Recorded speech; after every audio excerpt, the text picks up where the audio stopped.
Hello guys and welcome to Mark Shrimp Tanks. Today we're going to have a look at what is fast becoming my all-time favourite shrimp. And I'm not talking about blue bolts, I am talking about blue Rilis, and it's coming right up.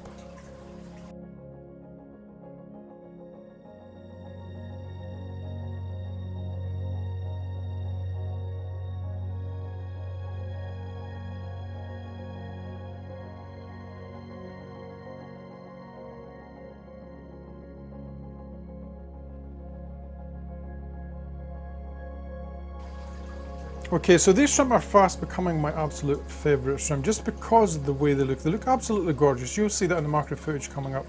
Also guys, before we get really stuck into this, I think it's worth mentioning that I actually bred all of these shrimp from nothing, right? I had a couple of blue shrimp that came out of my painted fire red tank, and I ended up with a colony like this, right? So it shows you anything is possible if you do some selective breeding. This one is by far no means hard culled either, right? So it just shows you what you can do. Aren't these guys absolutely gorgeous? Look how beautiful they are. On the outside they have kind of like a red shell. On the inside of the flesh they are blue, and there's also a yellow in the saddle as well, which makes them really awesome to look at. Let me tell you about the tank first, right?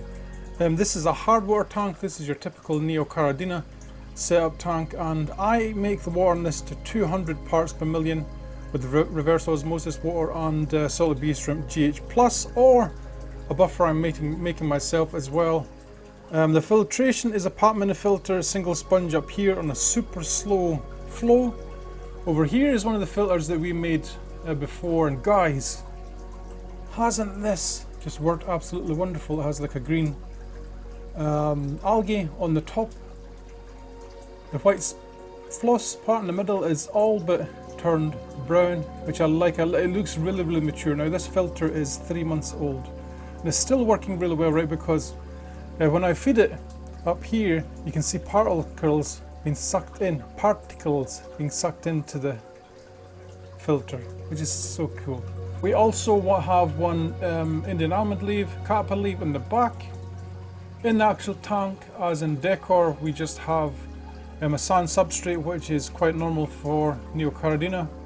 We also have crushed oyster shell in the back here, and this is just to give the water a little bit more of a pH value, because Neocaridina typically like harder water, right? And as you can see in here, I have lots and lots of snails, and where you have an environment where you have lots of snails like this, if you don't provide them with a carbonate source, they end up becoming very pitted. You will see that on some of them, but on most of them you will see that they have recovered and the new growth is nice and clear, right? So that tells you you're on the right path. And these shrimp get fed every second day, no food at the weekend.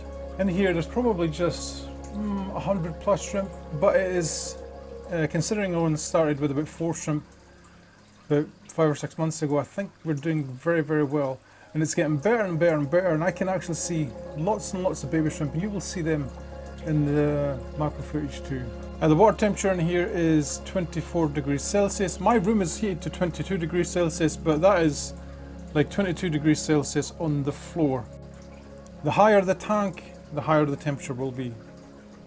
But it's worth noting as well, guys, that you have to hard cull these to keep them anywhere near looking as good as they do here, right? So you have to remove all of the ones that look like Neos. There's quite a few of them in there that are pretty bland, just your normal Neocaridina one, or they're clear in the middle. What I'm looking for here is ones that have at least 50% red and 50% blue in the body. If there's extra blue, all the better, because it makes some of the shrimp look a little bit purple. So I just want to say, guys, thank you for watching. If you have any questions, please feel free to ask me in the comment section below. I'm going to put some extra footage on here, and we'll put some music to it, and I'll catch you all in the next one. Have a shrimp game, guys.